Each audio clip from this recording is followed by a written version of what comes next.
saying thank you very much for having me. I'm Elly Parsons, I'm a musician. I'm studying on the Creative and Life Writing MA along with the other two girls, and it's a real privilege to be here. We don't get an awful lot of opportunities to do this as MA students, so we're really grateful. So thank you very much. The thing which struck me most about this collection was the interlacing of language and image. And this reminds me of Roland Barthes. So I thought I'd say a little bit about that and my interpretation of the images before picking up my guitar. So Barthes thought that the photograph picks up where the word leaves off. Words have limits, and in Camera Lucida, Barthes exposes these. Here he finds reality in photography, which had eluded him in literature for nearly all of his life. For Barthes, representation is a suspension of language, which erases us the reign of codes. He enjoyed what he saw as the empty centre of Zen Buddhism. This empty centre technique of photography is displayed in his Empire of Science. The words which accompany the photographs, as explained in the introduction, are not intended to necessarily elucidate or justify the image in any way. They are intended to work in conjunction with the photograph, in creating an onset of visual uncertainty, a loss of meaning as opposed to an increase in meaning that the audience might expect. He writes, "The text does not gloss the image, which does not illustrate the text." To me, this is similar, or at least along the same lines, as what Bright achieves in her collection displayed here. Bright's work reimagines and modernises captured moments from different literature.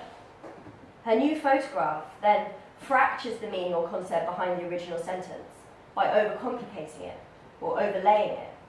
And in doing so, she encourages the onlooker to explore the original sentiment in a new way and create our own interpretation and meaning from the sentence. Through fracturing the discourse, she is emptying it of its original meaning and challenging us to come up with our own. But this word emptying shouldn't be perceived in a negative way. I think the inherent melancholy of a photograph is that it captures what is necessarily just gone, past, lost. What Bright's photographs do is encourage the onlooker to recover what is lost by exploring it as narrative, as a moment in our own ongoing story. Like a still from a film we have not yet seen. This helps to eradicate our sense of loss or grief at our intrusive viewing of a technically unrecoverable moment. We can invent the future of the moment, captured by the artist in our own way. And this is what I aim to do in the first song that I'm going to sing. Using a similar bass concept as Bright, I have captured a moment from a pre-existing narrative and recreated my own story from it. And the pre-existing narrative is an old folk song called What Should We Do with a Drunken Sailor? Check I'm in tune.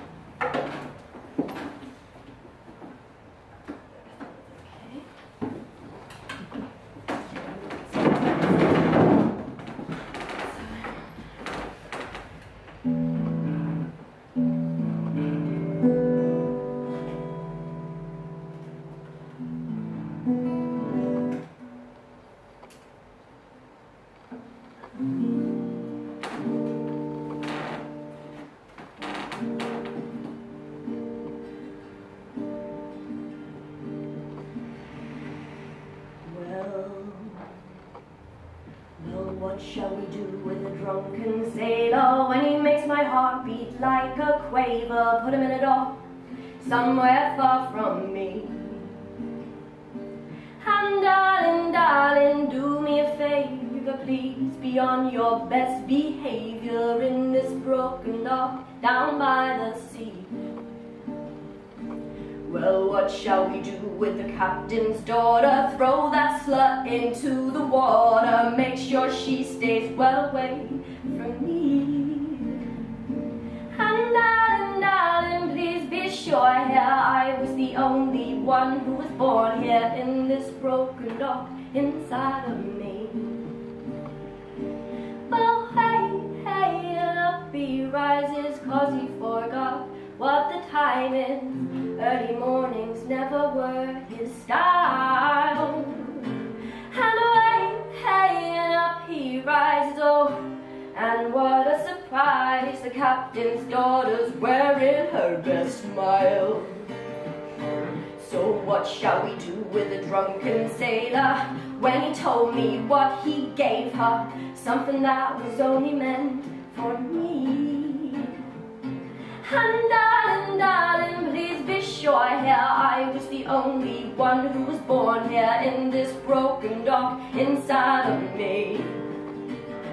Well, there's water, water everywhere, but not a drop to drink. The captain's daughter's dyed her hair fluorescent pink, and I'm jealous of the clothes she wears. I'm scared of what she thinks of the planks looking inviting, and I sure hope that she sinks. So what should we do with a drunken sailor when he makes me feel like a failure, holding the captain's daughter up like wine? And darling, darling, do me a favor, look after my drunken sailor. Make sure he gets out of bed on time.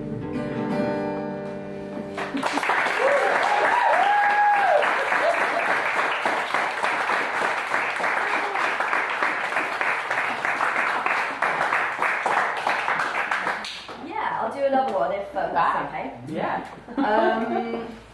I've got a couple that I could do. One of them is directly, or there's two of them which are directly related to this photograph here, which is based on Lulu from Jean-Paul Sartre's Intimacy. I've adapted a song which I previously wrote called Crotch. It's more about the atmosphere that this picture created in my own narrative, let's say. Like, to me, this picture looks like this girl has potentially come in from a very late night with somebody, and she's finally got the whole bed to herself. So that's what this song's about.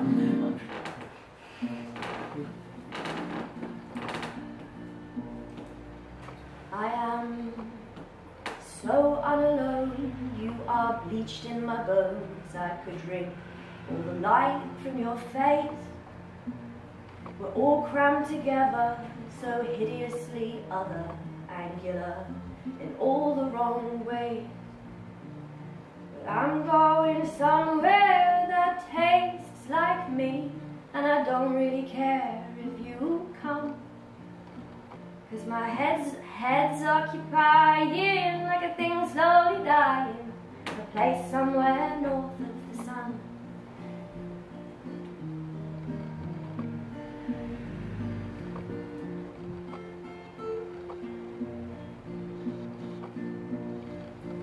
And as you char against me, your legs are abrasive.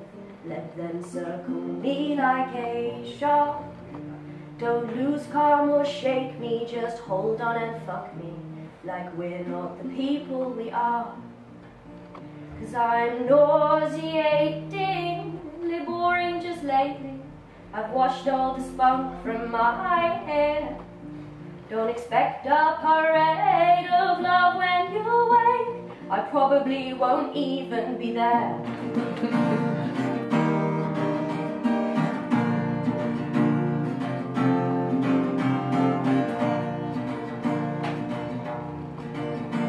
The future turns why into because, wives into mothers and men into fuckers, and the past keeps pissing and never refilling as the world spills its drink on the dress of the living. And the future turns why into because, wives into mothers and men into fuckers, and the past keeps spilling and never refilling as the world lifts the dress on my legs, and I'm clinging onto your crotch like a morning to frost, like I'm not at war with the thought of lying here open, confused by the curtains, untangled and bedbound and caught, clinging onto your crotch like a lover to loss, like I'm not at war with your wit. 'Cause lying here open, confused by your hoping, I'm tangled and bedbound and his, clinging onto your crotch cold, now that I'm lost in a place where time cannot touch. And I don't fear death, 'cause it's got me round the neck. All I fear is one day it might not.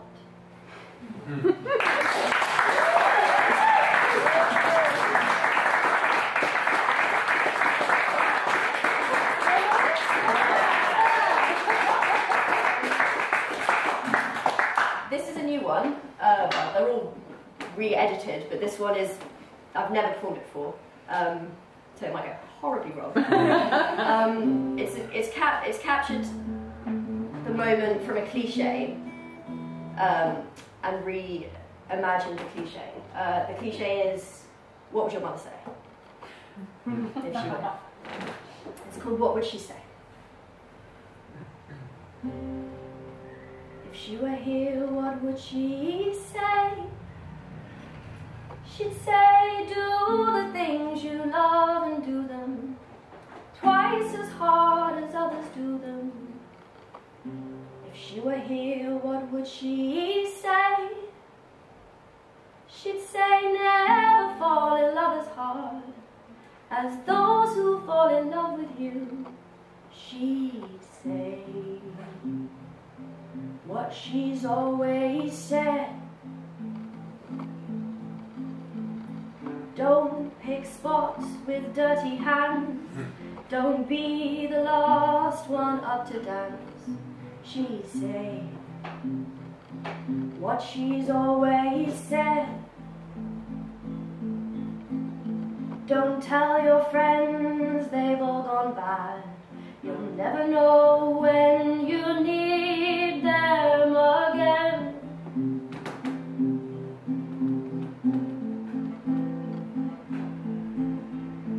You'll never know when you need them all again. If she were here, what would she do? Having seen all of the awful things I never meant to do. If she were here, what would she do? She'd smile right on through. 'Cause since she's gone, my heart's gone wrong. I'm lonelier than literature. Since she's gone, my heart's gone wrong. I'm a portrait of a pre-existing picture. If she were here, what would she say? She'd say, do the things you love and do them 20 times a day. If she were here, what would she say? She'd say, never fall in love unless you intend to stay that way.